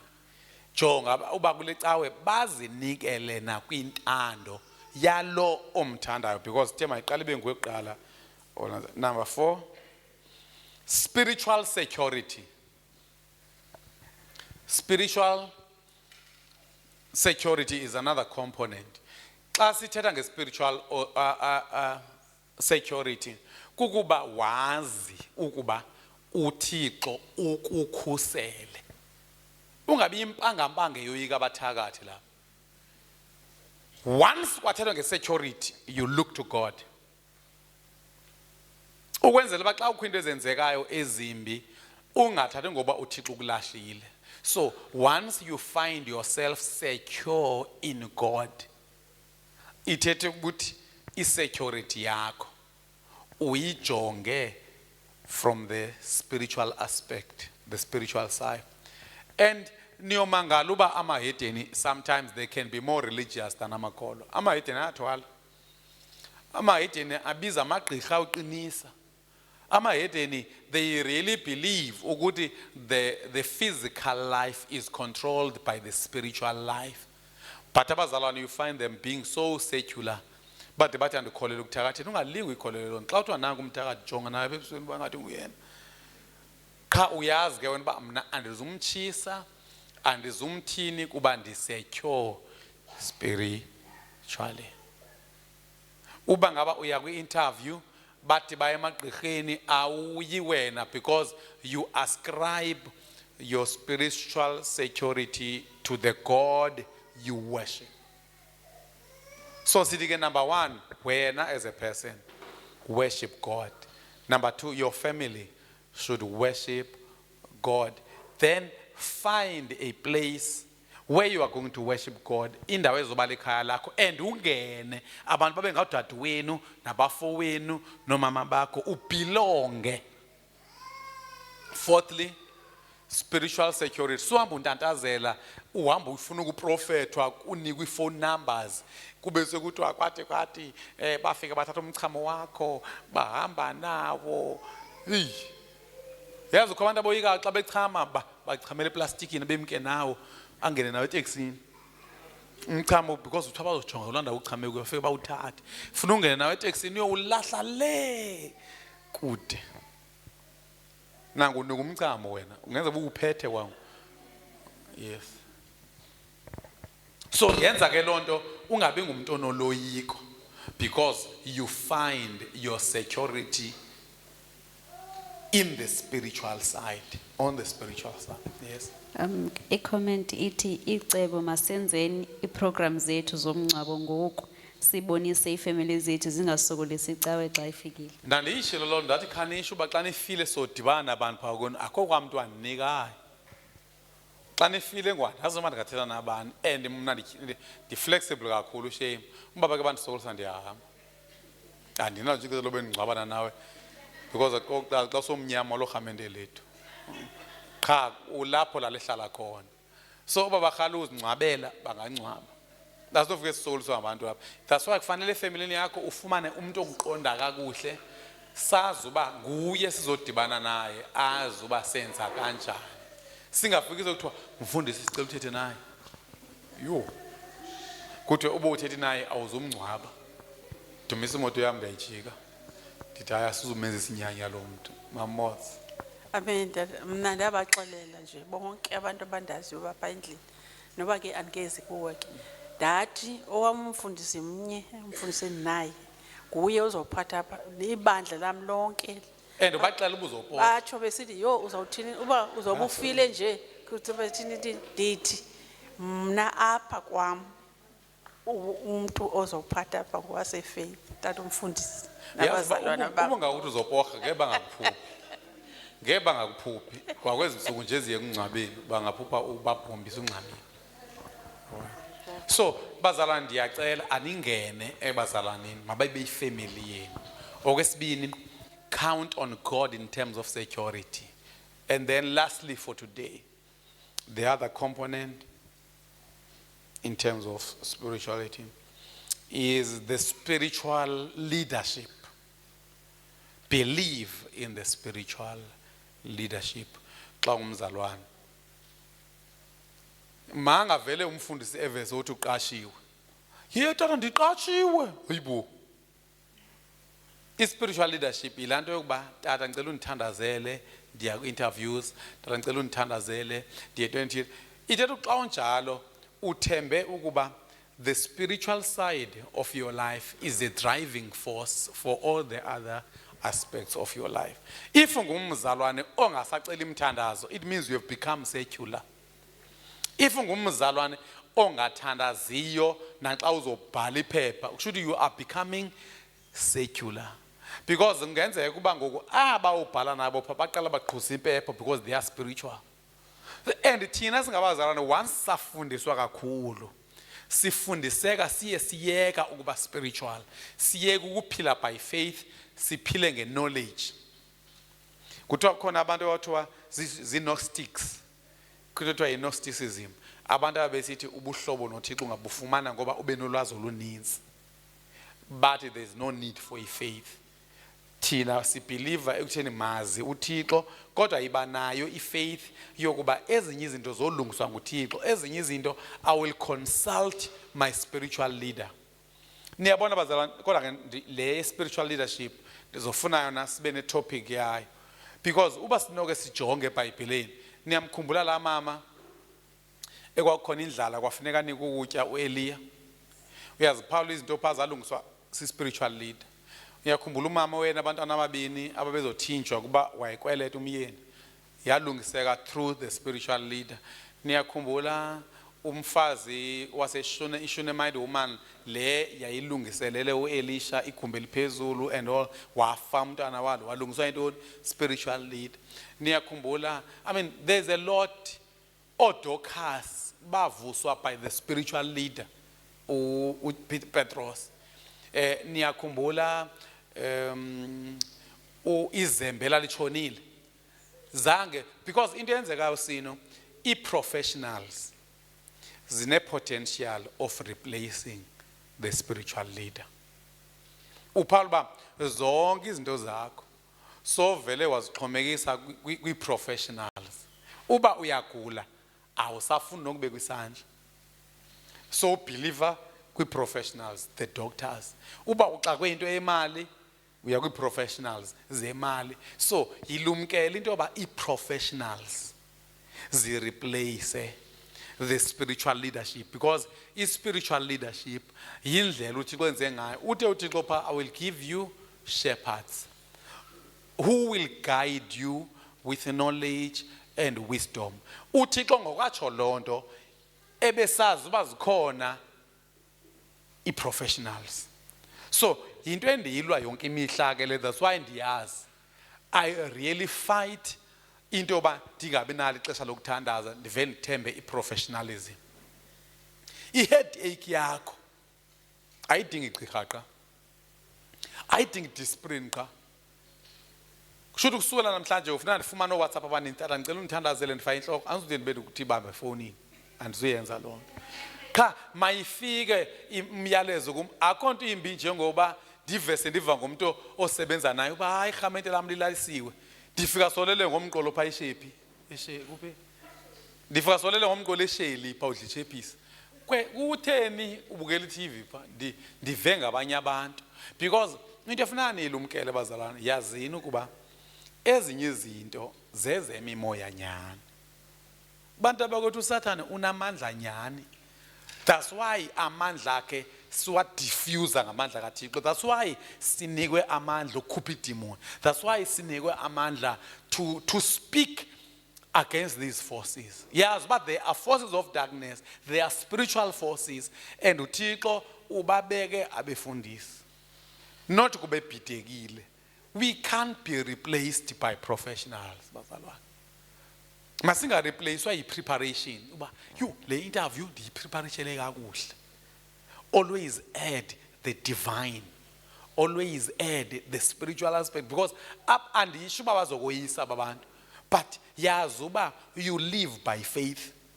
Because omnye ngokufika wagqaba pha, omnye uye empepheni yakho because noThixo wakhe. That's why esitsho phaya uPaulos uba, hey, I can see you are religious, I can see there are many gods.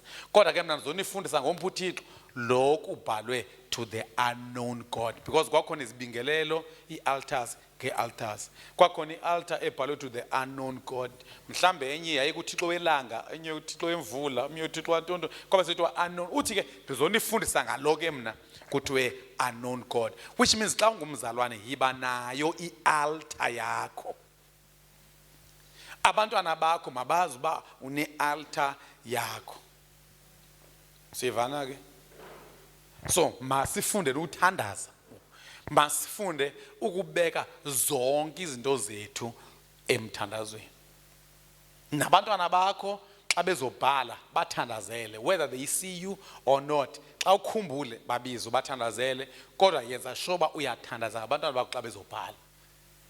Because if faith is not for display to abantwana, but it's for display to the one you believe in. Makunuke uspiritual kwakho ma. Makunuke uspiritual. Mabangathi abanye abantwana xa besithi utata uye exhweleni kuthiwe utata simazingeni buyephi. Makwazi uba wena unalo kuthiwa the unknown God. Mayibe khona i-altar ekhaya and abantwana bakho nefamily yakho wonke umuntu makuthenjwe the spiritual and ubuya waphawula amahedeni.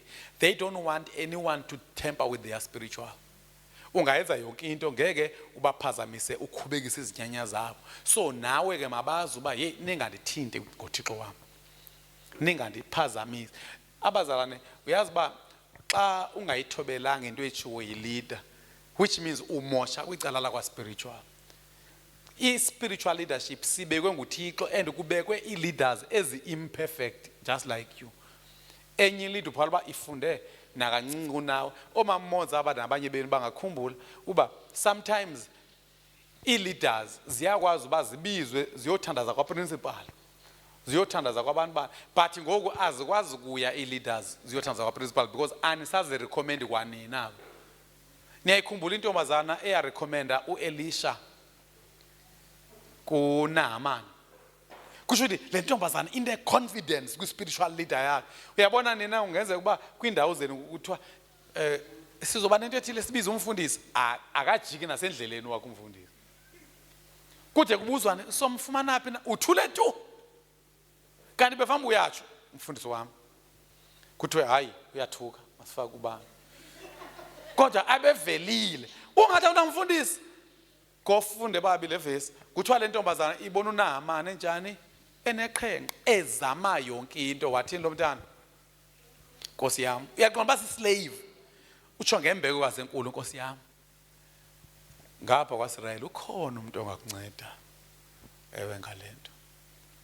Then wahamba nyana uNaaman. Uthi uNaaman wavela wabhala ileta, wayibhalela kwi-king. Kuthi i-king yavela ixazulula lo leta yathi nako ke sofuna undicupha ngoku.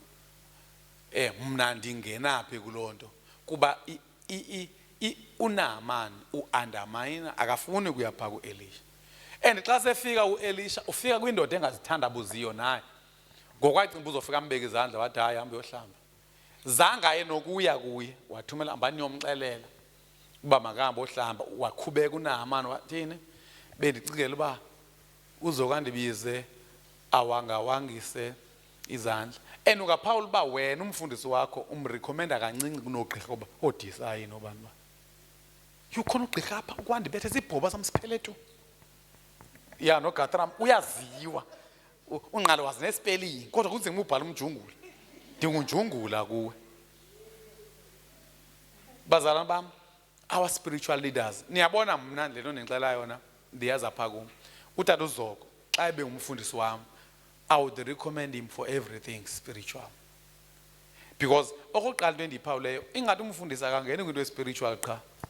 Because umzekelo ngoku xa kwavele kwathiwa izembe litshonile uyaqomba kufuneka i-divers mos. Xa kutshone izembe uElisha wayeyidive zange libuye izembe kodwa labuye. So nizama ukuthi nilumkele i-professionalism inganenzi nibe secular. Ningakuvumeli ukuba secular. Umthandazo nje soloku ufuna. Verse itheni? One day the girl said to her mistress, I wish my master would go to see the prophet in Samaria. He would heal him of leprosy. Ntombazana itsho ngembeko kazenkulu. Ndinga inkosi yami ingaka Israel.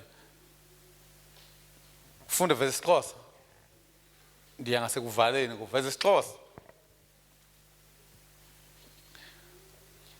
Ke yona yathi apho kulo mfazi akwaba inkosi yami yayivimbeko kazi. Akwaba inkosi yami le ibingabonana nomshumayeli okweliya laseSamaria ebengayiphilisayo kweliqhenqe layo. Niyaqonda iqhenqe langaphili.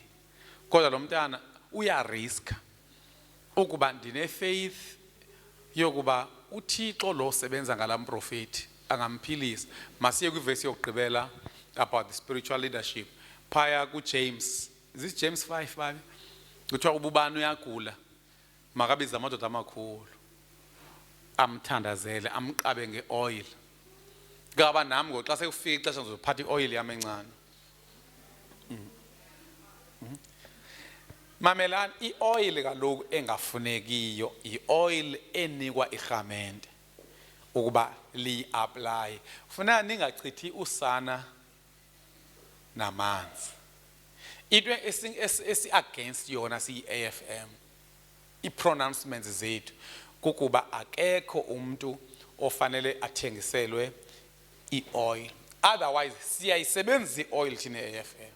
Kaba i-most yabelungu njeba mani mabelungu nje uzafika apha eziphathele iqhaka aniqabe ayinakangxaki funda pha kuthiwa ke yona hayibo yentwana yini ungenwe yintoni ngixeleleni nani James 5 ba 13 uyekelelwe ngabanyoko. James 5:13 14 ningayivumeli i-professionalism i-replace the spiritual aspect. Kuyokwenzeka uba le yakho inhloko ifakwe ngabathakathi. Andingomntu ohlele egcwele abathakathi apha engqondweni, but kuyokwenzeka uba le yakho inhloko inabathakathi phakathi. Wena uvele ufuna uba secular. Kuthiwa verse 14 kuthiwa xa umuntu egula makabize amadoda amakhulu ebandla wona ayakumthandazela amthini sino amthambise ngeoyile egameni lenkosi. Akuyo oyile ephilisayo, but it's a symbol yokuba ukhumbule ukuthi kune anointing kaThixo. So ifuna niyazi nina masiyefe uba intoni esingayifuniyo thina. Thina asive singafuni ubi oil ifakwe. Esingayifuniyo kuba uthengiselwe uhambe nayo. Nqwa nesidlo sikudlisa apha ecaweni asivumi uyosidla ekhaya nefamily. So kufuna niziqonde ke izinto. So kuthiwa pha biza amadoda amakhulu.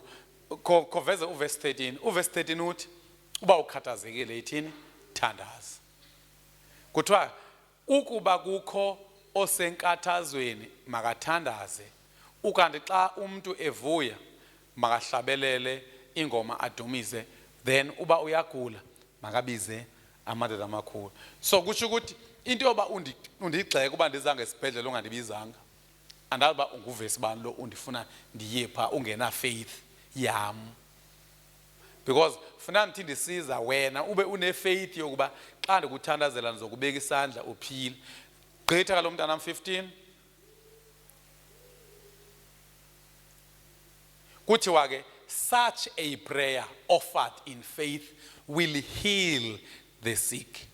Ungaveli uthi hayi ndizozibeka isandla kuthiwe biza mna biza indoda enkulu. Okokuqala manqani be indoda enkulu apha ku nina nibona into sihle sixhawulana sidla kunya niliba aba ndiyindoda engakanani apha kuni ndiyindoda enkulu andathi kancane lapha.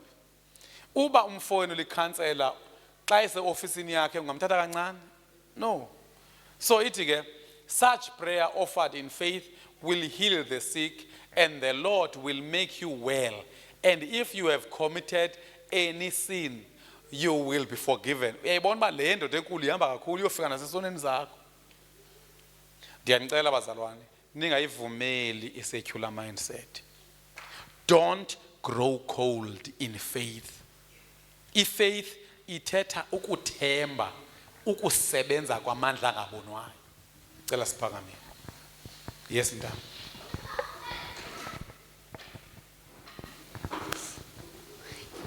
A comment Galil. Uti amen tata, this is so true. Today we look like better people ngenxa ye guidance that we are getting from our spiritual leader, which is you. Kukhona abantu that I usually see dibelusizi because of the lack of spiritual leadership that is so visible. Yeah. Nina uba ke nafunda napasa simsim navena university niveni ukuphume tu ukuba phansi kwe spiritual leadership. So funeka uyilumkele imfundo. Ulumkele professionalism. Ulumkele bazalwane zonke izinto. Mandingeva kuthiwa songqengqe esibhedlela ubheke phezulu. okanye ndiva kuba sendikuthume checkers honest ka ugijima mntama pe checkers you tata ndile lapha esibhedlela wenza napho kuthiwa ubuyagula biza bani uDesai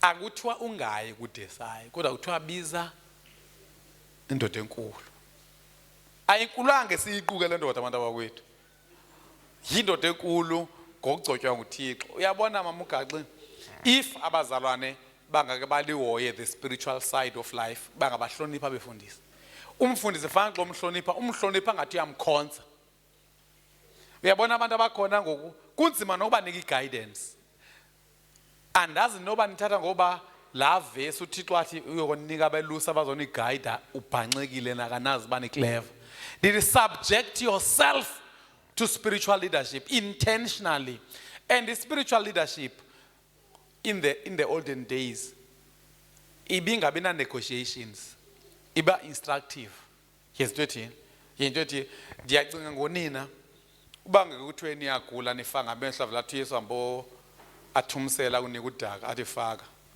yona nganitsho ngoka science uba xa ndifaka amehlo udaka ngoku emehlweni nami udaka lunama uyayiqonda litshoyo xa ndijonga ngoka science ngesipayasi ubiza amagama esingesi bazalwane asizubuphila ubomi obu supernatural because we don't live by faith Tina we live by knowledge but ndiyanibiza namhlanje ndiyanimema kwenzeka naphezulu mfundo kulamadoda cela sivala amehlo zothandaza vezi topic lapha not the topic vezani notes sorry nivulana amehlo ungenza bazikho thanda yazoqhawula umntwana empama noba ngowakwini andifuni definitions ba ndifuna i-components sithe i-component yokuqala spiritual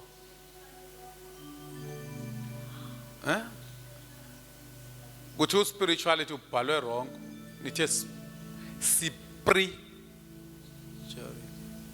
siyazi uba siyanixhesha susani la ayi osemva kwa-s phaa kwi-heading sithi ke kuqala wena as a person zaluse ungaluzi spirituality number 2 spiritual biological family a-Christian family sufuna siyocelebrate umntana wakho one-21st birthday engakholwa sufuna siyocelebrate i-grade donate yakhona i-graduation yomntu kungcono ukuthi uyakurobha xa urobha awungeni kwandawo nje yima uyobhi wengenayo i-allowance yokurojo because wesithini hleze kuthi kanti le ndiyibona yakuyiyo hleze abantu abam they cast God in their hearts number elandelayo yima abantwana kanti ezivesi besizikhupha ungene yintoni namntana Matthew 12 man number 3 verse 46 to 50 number 3 lapha so qhwaba ke 12 verse 46 to 50 then spiritual security so phela siyifumana spiritual leadership Jeremiah 3:15 kunye no James nabantu 2 Kings 5:3 niyazi nina baka nakhola kakhulu nomfundisi niveni igeze nilibala ba indoda enganani enkulu but ndibaphawula uba abantu abazizityebi ezi-serious they love the spiritual side James 5:14 mntanam so tata umfundisi nithandazela and into endiyiphawuleyo abanye abantu aba-spiritual no abangamahedeni bayakwazi ukuthi tata umfundisi ndiyazibona into ezenzekayo ngokundikunikeleleyo ndiyazibona ngondikuhayikisileyo ndiyayibulela impilo yam ndiyayibona uba iyatshintsha abantu abaninzi they are not even in the church but they ascribe their success to the spiritual aspect the spiritual leadership the spiritual side of their strength ela ke sivala amehlo Mthandazo wami, veza itopic mntana, ngokuba nibonakalisa growth, ngokuba nithembe the spiritual aspect, niqhamise niqhayise about the spiritual aspect of your lives. Cela ke bufuna nithandaze nawe uphame izandla zakho uThixo ngento ayithethe kuwe. Thixo wethu namandla siza kuwe ebusuku. We are gradually becoming secular. We are gradually becoming atheists. Siyasiba ngabantu abaphila ngathi abanathixo. Xa siyobhala asisathandazi. Xa siyofuna imisebenzi asisathandazi. Xa sigula asisathembi mthandazo, sigcina amapilisa enough. I pray, Heavenly Father, today that a Christian family sibe ngabantu abanothixo, singabe ngabantu abaphila ngamacebo abantu, sibe nguThixo sibe noThixo esimaziyo uba une vessels azisebenzisayo ezinkokheli azibekileyo. Help us to value our spiritual leaders more than any leader. Abantwana bethu, ifamily zethu bazi uba akekho umuntu omkhulu njengenkokheli yakwamoya. Ngale ndlela abantwana benkolo kantu abakholelwa ngayo kumagqirha nezinyanya, masibuyele kwinkolo, masibuyele kuphileni ngenkolo, sibuyele ekuphileni Thixo wethu namandla with a supernatural power that we don't even know how it works, but that we have faith in Jesus' name. Amen.